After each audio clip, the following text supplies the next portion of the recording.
Chers amis, bonjour. Content de pouvoir vous retrouver en ce mardi 19 mai 2020 et de pouvoir poursuivre avec vous la série de partage autour de l'Évangile. Je voudrais vous proposer une petite lecture dans le livre de l'Apocalypse au chapitre 3 et au verset 20. Je vous lis ce texte que l'on trouve dans la Bible. Il est dit ceci: « Voici, je me tiens à la porte et je frappe. Si quelqu'un entend ma voix et m'ouvre la porte, j'entrerai chez lui, je souperai avec lui et lui avec moi. » Amen. Vous avez donc ce texte qui se trouve dans un livre que l'on appelle l'Apocalypse. Alors, peut-être au passage, simplement expliquer ce que ce mot signifie. Le mot Apocalypse ne veut pas dire fin du monde. Au contraire, la traduction dans le texte d'origine grec de la Bible nous dit que le mot Apocalypse signifie tout simplement révélation. Alors, révélation pourquoi? Parce que dans ce livre, Dieu va parler à un homme qui s'appelle Jean et lui faire un certain nombre de révélations, tout simplement. Donc, quand vous entendez des choses parfois au sujet de l'Apocalypse, on nous dit « ça y est, c'est la fin du monde parce que c'est l'Apocalypse », eh bien, vous pourrez rectifier un petit peu les choses en disant non, le mot Apocalypse veut dire révélation. Nous voulons être justement dans un discours équilibré, dans un discours qui soit tout à fait dans le bon sens des choses. Donc, après vous avoir donné un petit peu ouvert cette parenthèse que je referme, je voudrais revenir au texte que je vous ai lu. J'ai eu cette question qui a été posée: est-ce que Dieu existe vraiment ?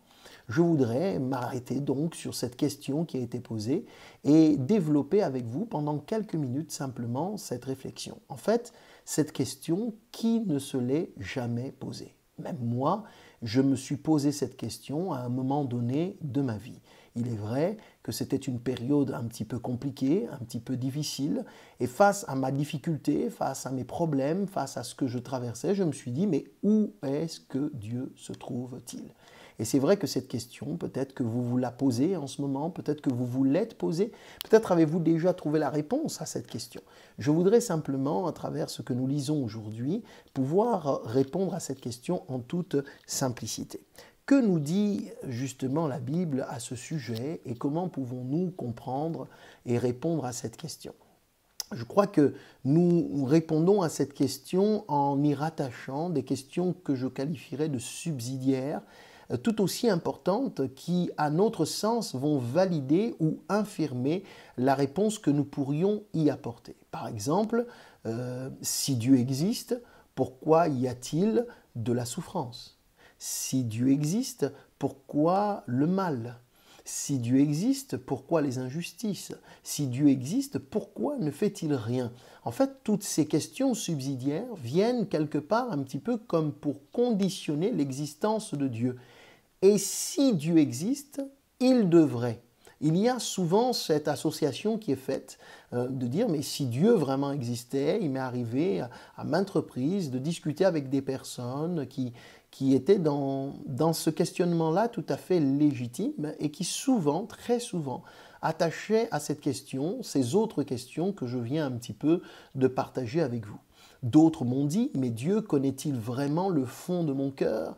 Connaît-il vraiment l'état de mon fort intérieur? Sait-il quand je suis triste? Sait-il quand je suis accablé, quand je suis préoccupé, quand je suis en colère, quand je suis submergé? Il arrive parfois que quelqu'un s'exprime ainsi, vous l'avez peut-être déjà entendu, « Oh mon Dieu !» C'est une expression qui parfois est très souvent employée sans que nous y attachions une quelconque croyance ou la foi ou une religion. Mais c'est un petit peu, ça fait partie de ces expressions qui sont parfois employées. « Oh mon Dieu » en anglais, « Oh my God ». Et c'est vrai que les gens s'expriment ainsi comme pour dire qu'il y a quelque chose là qui les dépasse, quelque chose d'assez surprenant qui est arrivé. Je peux vous dire en tous les cas que Dieu est bel et bien au courant de tout ce qui touche votre vie, de tout ce qui touche vos sentiments, de tout ce qui peut toucher votre douleur, votre souffrance, tout ce qui, de loin ou même de près, concerne votre personne. Je voudrais illustrer un petit peu, expliquer mon propos dans quelques instants un peu plus précisément. Vous me direz, à la lumière de ce que je viens de vous déclarer là, mais alors, dans ce cas-là, pourquoi ne fait-il rien pour moi ? Pour quelle raison me laisse-t-il dans ma situation ? Pour quelle raison il n'agit pas? Vous vous direz, ou vous vous dites peut-être, il devrait faire ceci, il devrait faire cela. Et que penser d'ailleurs de tout ce qui se passe autour de nous, de voir toutes ces choses affreuses dont nous entendons parler souvent dans l'actualité, des choses parfois qui nous horripilent et qui nous amènent à nous dire mais comment est-ce possible? Et quelqu'un m'a dit une fois, mais monsieur le pasteur, si Dieu existait vraiment, vous croyez que toutes ces choses affreuses pourraient arriver? J'entends tout cela et c'est vrai que la réalité de la vie nous plonge très souvent en face de situations et de circonstances assez particulières, compliquées. Et face à tout cela, il nous faut reconnaître une chose, que vous ayez la foi ou pas, croyant ou pas, vous pouvez en tous les cas faire cette analyse avec moi. Il nous faut reconnaître une chose, ce n'est pas Dieu qui commet ces torts, ce n'est pas Dieu qui commet des injustices, ce n'est pas Dieu qui donne une arme à quelqu'un dans la main pour aller commettre l'irréparable. Ce n'est pas Dieu qui provoque des guerres, des conflits. Ce n'est absolument pas lui. Et c'est vrai qu'on attendrait de lui qu'il soit, je dirais, l'arbitre, qu'il soit celui qui vienne un petit peu intervenir. Réfléchissons un petit peu, avançons dans cette possibilité. Si je comprends bien, nous nous disons que si Dieu existe, il devrait remettre de l'ordre. Nous nous disons, si Dieu existe vraiment, il devrait empêcher le mal, il devrait guérir tous les malades, il devrait régler tous les problèmes, il devrait nous donner tout ce dont nous avons besoin. En tous les cas, qu'il nous permette d'avoir un paradis sur cette terre et que nous puissions bien profiter de la vie. Nous n'en demandons pas plus. Avoir une vie qui corresponde à nos attentes, à nos exigences, à notre désir, un tout petit peu de bonheur. Oui, je crois que c'est quelque chose qui nous habite et c'est un désir qui est là. Mais c'est peut-être précisément là que se situe le problème. Si nous poursuivons avec ce raisonnement, nous devons alors reconnaître que nous voyons Dieu comme une forme de service après-vente. Je me permets d'exprimer les choses ainsi, mais vous allez me comprendre. Il doit en réalité, ce SAV, intervenir pour réparer une panne, pour arranger ce qui a été abîmé. C'est une obligation qui est liée par le contrat auquel nous avons souscrit à l'achat de notre matériel. Rien de plus, c'est un contrat. Aucun état d'âme, c'est juste une entente. Il y a un papier, une signature. Nous nous plaindrions alors du manque de relations humaines, d'échanges ou de partage, surtout quand il nous faut attendre ou quand on nous fait patienter indéfiniment alors que nous sommes dans notre droit. Soyons honnêtes un petit peu et reconnaissons que c'est peut-être l'idée que nous nous faisons de Dieu. S'il existe vraiment, nous souhaitons qu'il règle nos petits tracas. Nous souhaitons qu'il fasse ce que nous attendons de lui comme pour un simple contrat. Mais déjà, j'attire votre attention que dans ce contrat d'un service après-vente, on parle d'un contrat, on parle d'une entente, on parle d'une décision commune qui est prise sur laquelle vous apposez votre signature, c'est-à-dire votre consentement. Vous reconnaissez donc avoir signé ce contrat, d'ailleurs comme tous les contrats qui peuvent exister aujourd'hui dans le domaine de notre société, reconnaissant donc à travers ce contrat que vous vous êtes engagé en contrepartie donc d'un service qui doit être assuré.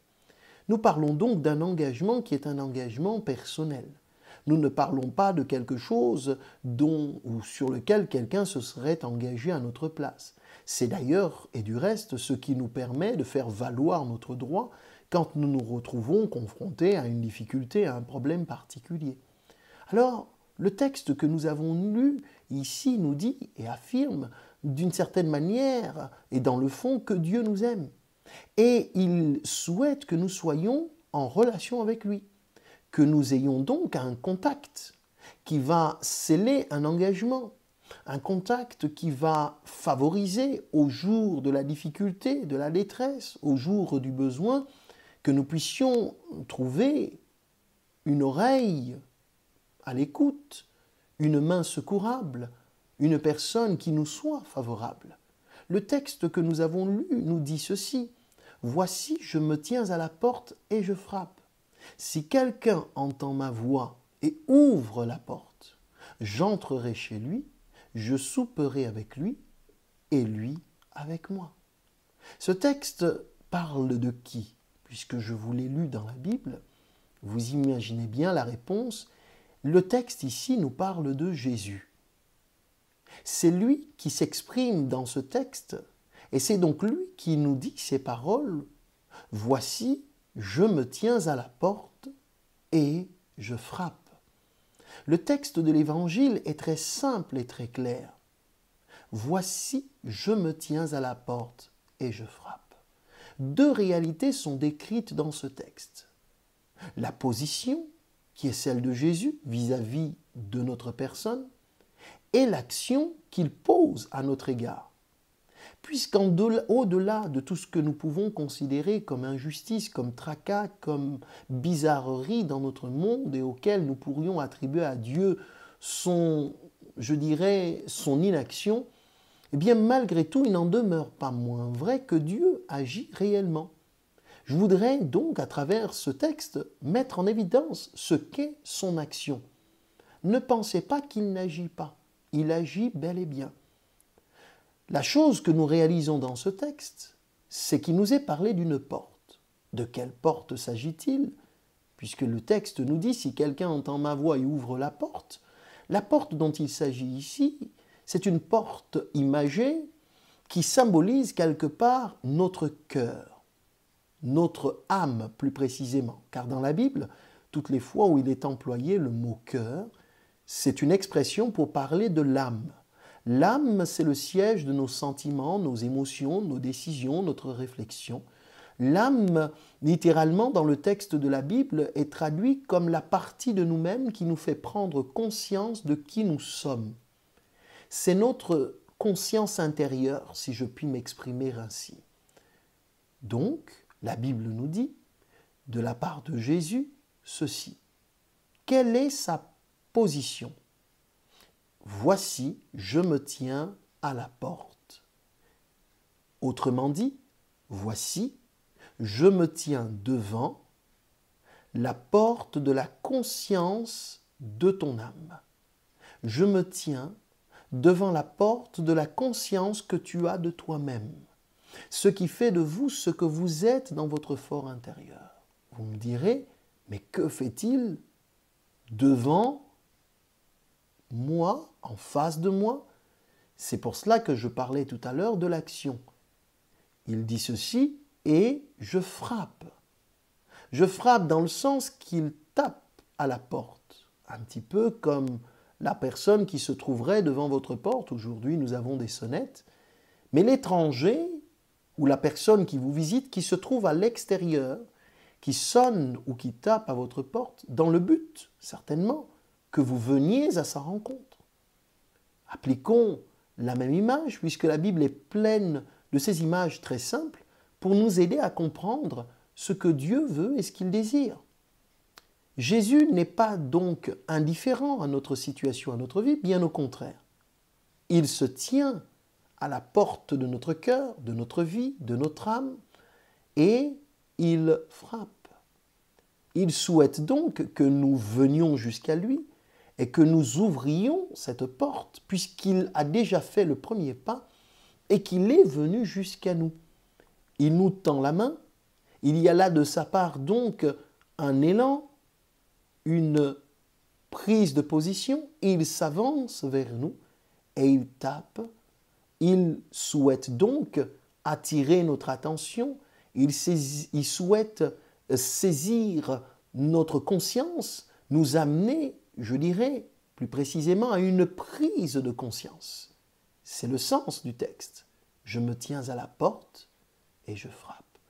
J'ai coutume de dire qu'il est un parfait gentleman. C'est-à-dire que quelque part, il ne force pas, il n'oblige pas, il ne s'insurge pas, il ne s'immisce pas, il ne s'impose pas dans la vie des hommes. C'est pour cette raison que nous voyons tout ce qui se passe autour de nous avec le sentiment d'une inaction de la part de Dieu, ce qui n'est pas vrai, c'est qu'il respecte notre libre arbitre, notre choix et nos décisions. Mais pour sa part, l'action qu'il pose consiste à se rapprocher de nous et à nous inviter à le rencontrer. C'est pour cela que le texte continue en disant « Si quelqu'un entend ma voix et ouvre la porte ». Vous avez noté qu'il est parlé de « si quelqu'un entend ma voix ». Pourtant, il est dit qu'il frappe, ce qui veut dire qu'il emploie tous les moyens nécessaires pour nous aider à prendre conscience de sa présence. Il nous interpelle, il souhaite parler à notre cœur et à notre vie. Comment le fait-il? Eh bien, il le fait de différentes façons. Il peut vous parler, en tous les cas, vous faire prendre conscience de son existence à travers cette création qui nous entoure, quand on entend les oiseaux chanter, quand on voit les arbres, les animaux, quand je regarde la vie tout simplement. Nous avons quelques amis qui ont accueilli très récemment dans leur famille des naissances, des enfants. Et quand on voit ces bébés, on se dit c'est extraordinaire la façon dont l'être humain a été façonné. Et voyez-vous, tous ces éléments-là doivent nous interpeller et nous amener à nous poser les bonnes questions. Et à nous dire, est-ce que Dieu, quelque part, n'est pas justement derrière le rideau de toutes ces belles choses qui existent, ne souhaitant s'imposer dans la vie de personne, mais se tenant là, souhaitant que nous soyons capables, à un moment donné, de tirer le rideau, d'ouvrir ce rideau. C'est cette porte qui s'ouvre à un moment donné. C'est cette décision que nous prenons de l'inviter à entrer dans notre vie par un acte, une action très simple. C'est en parlant, en priant, dire à quelqu'un, en s'adressant à lui tout simplement.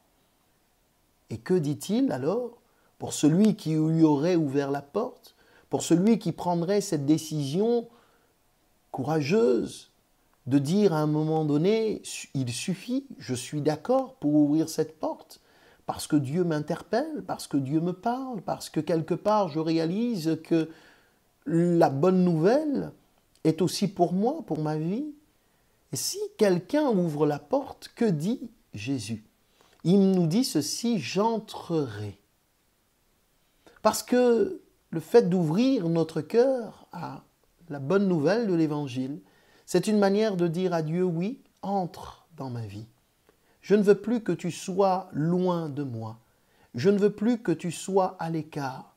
Je ne veux plus vivre cette vie sans toi. Je voudrais que tu y sois présent. Ah, ne prenez pas peur quant à ces choses qui sont exprimées. Quand nous invitons une personne dans notre vie, parce que nous l'aimons, nous le faisons avec confiance, parce que quelque part nous avons une certitude qu'il y a quelque chose que nous pouvons construire avec cette personne. Eh bien, il en est ainsi de la relation avec Dieu, dans un aspect bien sûr qui est à voir et à examiner avec un regard plutôt spirituel, un regard de l'âme. Il souhaite construire, établir, bâtir une relation avec vous. Une relation que je qualifierais de tout à fait simple. Une relation qui cependant est profondément, profondément merveilleuse. Il dit « j'entrerai chez lui ». Il entrera dans votre vie, il entrera dans votre quotidien, il entrera dans ce qui fait votre existence, vos peines, vos luttes, vos combats, vos joies, vos moments finalement d'allégresse, dans le but simplement d'un partage. Et c'est ce que le texte conclut en disant « Je souperai avec lui et lui avec moi ». Le souper était considéré comme le repas du soir. C'est celui que l'on prend avant de nous coucher. Et Jésus, dans ce texte, emploie cette image illustrant bel et bien ce désir de partage. Le souper, dans le texte et les textes bibliques, était considéré comme un moment convivial comme un moment de partage, un moment de retrouvailles. Et il en est de même encore un petit peu aujourd'hui, il faut le dire, quand nous nous retrouvons autour de la table avec les nôtres, ceux que nous aimons, eh bien c'est un temps de joie, un temps de partage, un temps où nous nous retrouvons, un temps où nous échangeons, nous partageons, nous discutons. Dieu souhaite nous interpeller sur le fait qu'il veut s'approcher de nous et avoir un temps de partage, un temps d'échange, un temps où nous pouvons savourer la présence qui est la sienne à nos côtés. Chers amis, je ne puis que vous souhaiter de vivre cette expérience-là et de la vivre très simplement, comme je l'ai dit, de la vivre vraiment le plus profondément possible. Vous pouvez le vivre, vous pouvez l'expérimenter tout simplement en demandant à Jésus d'entrer et de lui dire « j'entends que ça fait peut-être un moment, ça fait peut-être quelques mois, quelques semaines, peut-être même quelques années, que tu es là à la porte. Tu me respectes, tu ne me brusques pas, et tu fais une chose, tu tapes. Tu tapes. Je veux te dire oui, Jésus, et te dire entre. Et je suis convaincu que vous verrez la différence. Vous verrez des belles choses se produire dans votre vie. Que Dieu vous bénisse et que Jésus soit votre ami, celui qui vient pour partager avec vous un temps de communion. Et ce qui est beau et merveilleux, c'est qu'il ne vous quittera jamais. Il demeurera avec vous. Alors oui, Dieu existe et il connaît nos besoins. Mais il ne nous brusque pas. Pour qu'il puisse agir, il faut déjà que nous lui permettions de venir, d'entrer dans notre vie. Que Dieu vous bénisse. Merci Seigneur de bénir les amis qui derrière leur écran écoutent ce message. Fais-leur du bien. Entends leurs attentes et leurs besoins. Révèle-toi à leur cœur au nom de Jésus. Amen.